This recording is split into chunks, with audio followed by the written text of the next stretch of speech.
sobre o Banco Master, e tem também a CPI do crime organizado, que também está entrando aí no rol dessas investigações. Vou conversar agora com o senador Alessandro Vieira, que inclusive apresentou na comissão um requerimento pedindo a quebra dos sigilos fiscal, bancário, telefônico e telemático da empresa que é controlada por José Carlos e José Eugênio, que são os irmãos do ministro do STF, Dias Toffoli.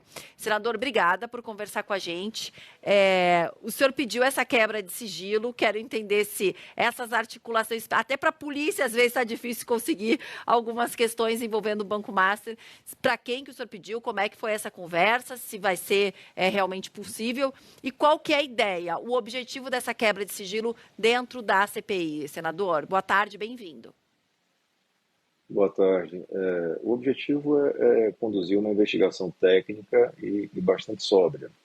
Nós temos informações não contestadas em nenhum momento de relações financeiras, no mínimo suspeitas, que tocam familiares dos ministros Alexandre de Moraes e Dias Toffoli. No caso do ministro Alexandre, ele está falando do contrato de prestação de serviços jurídicos pela empresa, pela banca de advocacia da família do ministro Alexandre, e chama atenção esse contrato porque o valor é fora do padrão do mercado, um valor de quase 130 milhões de reais, e porque não se tem notícia de nenhuma atuação concreta por parte do referido escritório em benefício do Banco Master. Da mesma forma, a gente teve notícias de atuação do ministro Alexandre, de alguma forma interagindo sobre o tema com interlocutores na polícia, no Ministério Público e no Banco Central. Já o ministro Dias Toffoli, que assume a relatoria do caso do Banco Master no Supremo e adota uma série de medidas absolutamente fora do padrão de quem está numa relatoria como essa, ele coloca tudo em sigilo, ele bloqueia o acesso às provas para peritos, ele escolhe peritos para fazer essa análise, ele tenta uma cariação esdrúxula entre investigado e órgão de controle, enfim, tudo fora de padrão. E, em paralelo a isso, a notícia de relações comerciais, financeiras também, de um grupo empresarial, de uma empresa ou uma empresa controlada, aparentemente controlada por irmãos e primo do ministro Dias Toffoli, e que recebe recursos do Banco Master e também de outras fontes. É importante ter a quebra desses dados, isso que a gente pede quebra de sigilo dessas pessoas físicas e jurídicas, e a gente pede também as convocações. Mas o mais importante nesse momento são as quebras, porque elas vão permitir fazer o rastreamento do caminho do dinheiro. Porque se são transações legítimas, não tem problema nenhum, o caminho do dinheiro vai mostrar isso. Mas se tem alguma coisa atípica, também vai aparecer. E o quanto acesso a essas informações pode mudar um pouco o caminho que vem tendo, pelo menos até agora, a CPI do crime organizado? A gente vai trabalhar em paralelo, a gente continua fazendo a radiografia do crime no Brasil, mas uma das abas do nosso plano de trabalho, que foi aprovado lá no começo, era justamente a infiltração do crime no poder público e o uso de bancas de advocacia, mercado financeiro, fintechs, consultorias para fazer essa infiltração. Então, o que a gente está fazendo é apurar essa hipótese. A gente já teve uma manifestação da PGR no sentido de não apuração, isso é muito negativo, e aí passa o Senado a ser a única instância com essa aptidão constitucional para fazer uma apuração técnica, respeitosa, sem condenações prévias, mas com muita firmeza. Senador, há pouco, acho que no último bloco eu estava conversando com o Cláudio Humberto e a gente falava sobre o ranking de corrupção no Brasil, que de novo a gente ficou no mesmo patamar, ali no número 107, sendo que são 182 países que participam, da percepção do brasileiro. E entre ali tem as questões de o INSS, o escândalo do INSS, o escândalo do Banco Master e a questão também da credibilidade dos ministros do STF. Então, isso já vem sendo uma percepção e até mesmo um apelo da sociedade brasileira. Hoje mesmo acabei falando de algumas questões de Suzane von Richthofen, o ciclista que é radialista no Distrito Federal, que foi atropelado, morto, por um motorista que foi lá e disse, eu estou bebendo mesmo há uma semana, é isso, pagou R$10 mil e foi embora. E a gente estava falando sobre a questão de impunidade no Brasil e quanto isso acaba dando mais força para o próprio crime organizado. Dentro da comissão, vocês conseguem ter esse entendimento também de que é preciso avançar, as legislações avançarem, porque a sensação que se tem, por exemplo, a gente está falando da Suzane Wolfstoff de novo, e ainda nem completaram os 39 anos ao qual ela foi realmente condenada. Existe alguma discussão nesse sentido? A comissão pode ir além? Ou no final da comissão, olha, se percebeu que precisamos ir além nessa questão? Existe um sentimento, até mesmo uma realidade de impunidade no país, e isso acaba agravando a falta de segurança dos brasileiros. Sem dúvida, a CPI pode prestar um grande trabalho, né, nesse sentido, de esclarecer as pessoas. O primeiro ponto é essa compreensão. A gente enxerga crime organizado como sendo o pobre, normalmente preto, armado numa favela. E isso é um sintoma do crime organizado. O crime organizado é muito maior, é muito mais amplo. E é importante que as pessoas entendam isso. Só tem crime organizado porque você tem corrupção, porque você tem lavagem de dinheiro. Eu fui também o relator do pacote antimáfia, enfim, antifacção, como queiram chamar, que passou pela Câmara dos Deputados e no Senado teve alterações. E as alterações que a gente fez foram muito nesse sentido, de fortalecer o combate ao crime violento, lá na ponta, mas também fortalecer muito o combate ao crime organizado de colarinho branco, a lavagem de dinheiro, a infiltração no mercado financeiro, chamar a responsabilidade desses atores todos. Porque senão ele vai ficar o tempo inteiro só aumentando pena, aprovando lei, e nada de resultado. Então, acho que sim, a CPI pode prestar um grande serviço. A sociedade brasileira está cansada. Ela entendeu já há bastante tempo que nós temos uma elite privilegiada que nunca é tocada, independentemente do crime que cometa. E a gente tem que mudar essa realidade e espero que a gente consiga dar uma colaboração incisiva nesse momento. Queria falar sobre os trabalhos da comissão também. Acho que a gente tem depoimentos previstos, né, se eu não me engano, dos governadores de Pernambuco e do Rio de Janeiro, o Cláudio Castro, inclusive. Parece que esses depoimentos acabaram ficando para depois do Carnaval. Como é que está a agenda da comissão, senador?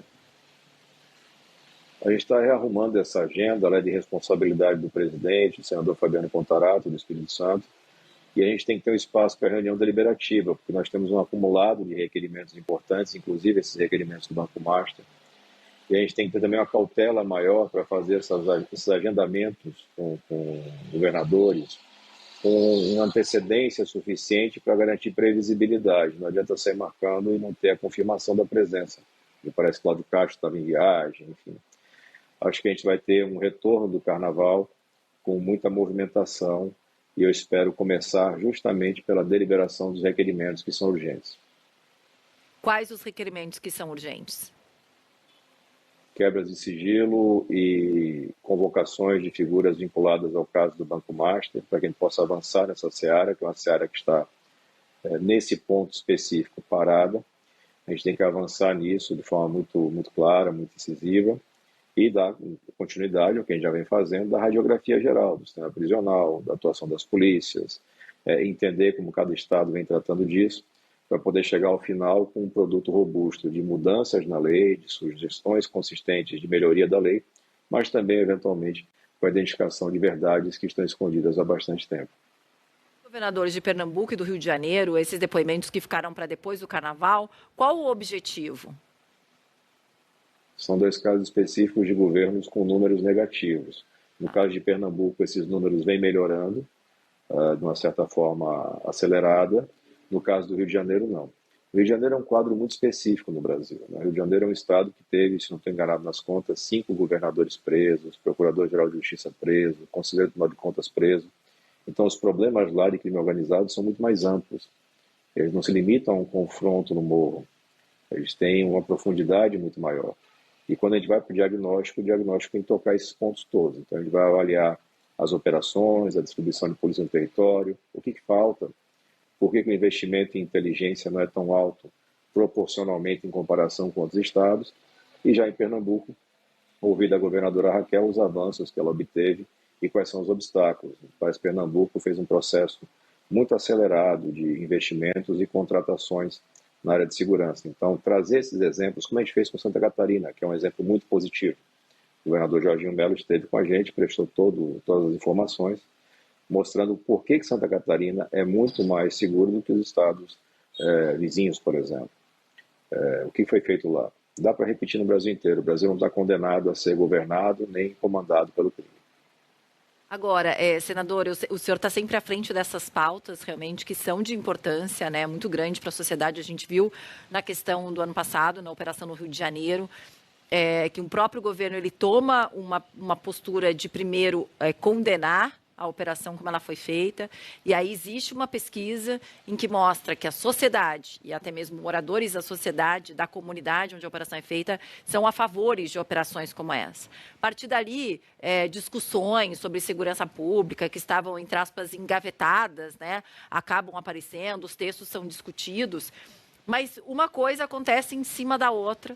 Né? Esse ano, por exemplo, temos o Banco Master, e são discussões tão importantes e prioritárias para a sociedade e que, de novo, ficaram para depois do Carnaval. Né? A gente teve outras votações e essas ficaram para depois do Carnaval. Como é que o senhor vê? É uma falta de vontade de muitos parlamentares quando o assunto é esse? O que acontece? A gente tem MP, a gente tem PEC, a gente tem várias discussões para dar uma segurança maior para a sociedade e a impressão que a gente tem é que elas sempre ficam em segundo plano. É isso mesmo? O que o senhor consegue enxergar? É a falta de vontade da maioria? A pauta e o agendamento é sempre de responsabilidade dos presidentes. Então, o presidente Davi Alcolumbre decidiu que essa semana seria a semana de trabalho remoto, e ninguém vai fazer CPI em trabalho remoto ou fazer nada de mais relevante em trabalho remoto. Infelizmente, tem uma frase feita antiga no Brasil e que se comprova verdadeira a todo tempo. Para muita gente, o Brasil só começa a trabalhar depois do Carnaval. Tem pauta urgente demais atrasada, mas a gente não conseguiu fazer com que isso mudasse neste ano. Talvez, na nova legislatura, com novos integrantes, a gente consiga mudar essa realidade. No momento, o que a gente tem é isso. Espera passar o Carnaval. O Brasil tem pelo menos 3 ou 4 imensos escândalos correndo em paralelo, emendas parlamentares, o caso da Carbono Oculto, o caso Master e o caso INSS, são casos imensos, a gente está falando nos 4 casos de bilhões de reais desviados, roubados, e que a gente tem que tratar, além da pauta econômica, da pauta de assistência, que é típica lá do nosso trabalho legislativo. Tem muito serviço num ano que, por conta da eleição, é um ano curto. E a CPI do crime organizado, ela tem uma data prevista? A gente estava falando da CPMI, do INSS, eles provavelmente vão pedir ali os 60 dias mais. A gente sabe que é um ano eleitoral, às vezes as pessoas não querem muito comissão, mas existe já uma data prevista de encerramento dos trabalhos? Vai ser possível encerrar nessa data? Se a gente tiver o avanço nas audiências e nas quebras de sigilo, eu acredito que sim, não vai ser necessário prorrogar os trabalhos da CPI. Se a gente demorar nisso, infelizmente, vai ser necessário pedir uma prorrogação. E esse tipo de decisão são decisões públicas. Então, a votação dos requerimentos de quebra, de convocação dos familiares dos ministros, a votação é aberta. O brasileiro vai saber exatamente como o senador e a senadora se posicionam. A renovação do prazo, se for necessário, da mesma forma, o brasileiro vai saber por que o presidente da casa tomou a decisão e qual foi a reação dos membros.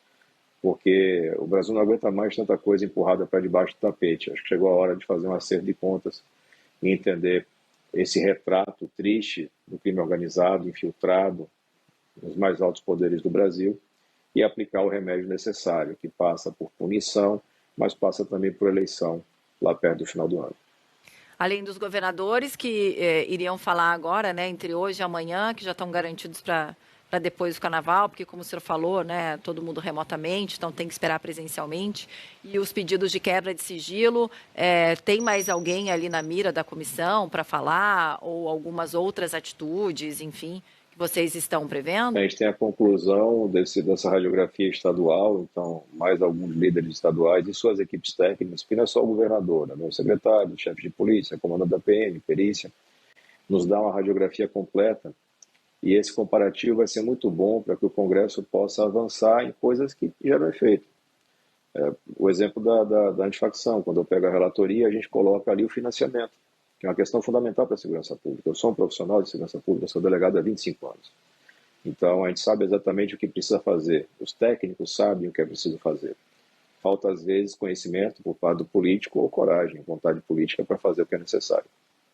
É isso que acaba cansando um pouco, né? Eu converso com muitos investigadores aqui, policiais, enfim, e eles falam que é o eterno enxugar gelo, muitas vezes, por isso que eu até conversei com o senhor sobre isso, se a comissão aborda ou vê algo nesse sentido para ser abordado, né? Ou não com essa comissão, de repente, de uma outra forma, que é a questão de que muitas vezes a polícia prende, mas a justiça solta. O próprio Claudimir estava falando agora que eles entrevistaram há pouco o secretário aqui de São Paulo, e ele chegou a dar como exemplo de que 70% dos criminosos deveriam estar presos, mas de alguma forma eles estão soltos pela justiça, por uma saidinha que não voltaram, por uma, enfim, por uma conciliação, enfim. São crimes em que eles deveriam estar presos e de alguma forma não, eles estão soltos pela impunidade que acaba nos assombrando e a insegurança que também nos assombra quando criminosos estão soltos por aí, podendo cometer novos crimes, né? Tem que ter compreensão sempre de que segurança pública é uma atividade que exige recursos financeiros, exige investimento. E por muito tempo no Brasil a gente começou a tratar as coisas como, por exemplo, superlotação das cadeias. Ao invés de construir cadeia, a gente criou processos para tirar o bandido da cadeia e colocar na sociedade de novo, precocemente. O resultado sempre é negativo. A gente já sabe que isso não funciona. Eu tive uma reunião muito produtiva com o presidente do Supremo, que o Supremo está encampando, junto com o CNJ, um projeto chamado Pena Justa, para que você tenha justamente um rearranjo na nossa estrutura de sistema prisional, mas como eles não falam de orçamento, a solução deles sempre é criar essa espécie de porta giratória, acelerar a saída, acelerar o cumprimento em liberdade, mais tornozeleira. Só que, infelizmente, isso coloca nas ruas, precocemente, gente que vai voltar a delinquir. Então, a solução racional é você fazer mais investimentos. Sim, o Brasil precisa de escola, precisa de hospital, mas também precisa de cadeia. Precisa de presídio que funcione. No estado do Rio de Janeiro, me parece que tem uma carência de mais de 15 mil vagas. É um negócio astronômico. Não é sério você fazer um trabalho de investigação em prisão e você não tem de colocar esse preso. E ver esse preso sair precocemente e cometer crimes. Então, tivemos hoje, aqui no meu estado de Sergipe, um triplo homicídio, um cidadão que saiu da cadeia com tornozeleira, aparentemente removeu a tornozeleira e assassinou 3 pessoas da própria família. Essa saída precoce ela é muito negativa e o sistema favorece que isso aconteça. Tem que corrigir o sistema. Isso passa por decidir que no orçamento brasileiro, segurança pública exige um investimento muito grande.